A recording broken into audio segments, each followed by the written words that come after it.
യാതൊരു പ്രയാസവും അനുഭവിക്കാതെ വളരെ ചെറിയൊരു ദൗത്യം പോലും നമുക്ക് പൂർത്തീകരിക്കാൻ കഴിയില്ല. എഴുന്നേറ്റ് നിന്ന് സംസാരിക്കാൻ ധൈര്യം ആവശ്യമുള്ളതുപോലെ തന്നെ ശാന്തനായി അത് കേൾക്കുവാനും ധൈര്യം ആവശ്യമാണ്. ചിറക് വിരിക്കാൻ ധൈര്യം കാണിച്ചവർ മാത്രമാണ് ഇന്നേ വരെ പറന്നിട്ടുള്ളൂ. കൂടുതൽ വെളിച്ചം നിങ്ങളെ അന്ധനാക്കുന്നു. കുറച്ചിരുട്ടും അത്യാവശ്യമാണ്. ജീവിതവും അതുപോലെയാണ്. സന്തോഷത്തിൻ്റെ കൂടെ ദുഃഖവുമുണ്ടെങ്കിൽ മാത്രമേ ജീവിതം ആസ്വാദികരമാവുകയുള്ളൂ.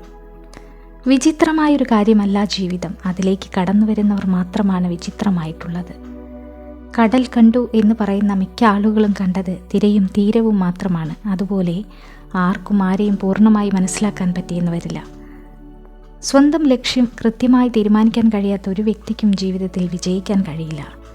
പ്രശ്നങ്ങളെ തരണം ചെയ്ത് നേടുന്ന വിജയത്തിന് മാത്രമേ സ്ഥിരതയുണ്ടാവുകയുള്ളൂ. നിങ്ങളെ മറ്റൊരാൾ വേദനിപ്പിച്ചതിൻ്റെ കാരണവും സാഹചര്യവും മനസ്സിലാക്കി അയാളോട് പ്രതികാരം ചെയ്യാതിരുന്നാൽ നിങ്ങൾ പൂർണ്ണ പക്വതയിൽ എത്തി എന്നാണ് അർത്ഥം.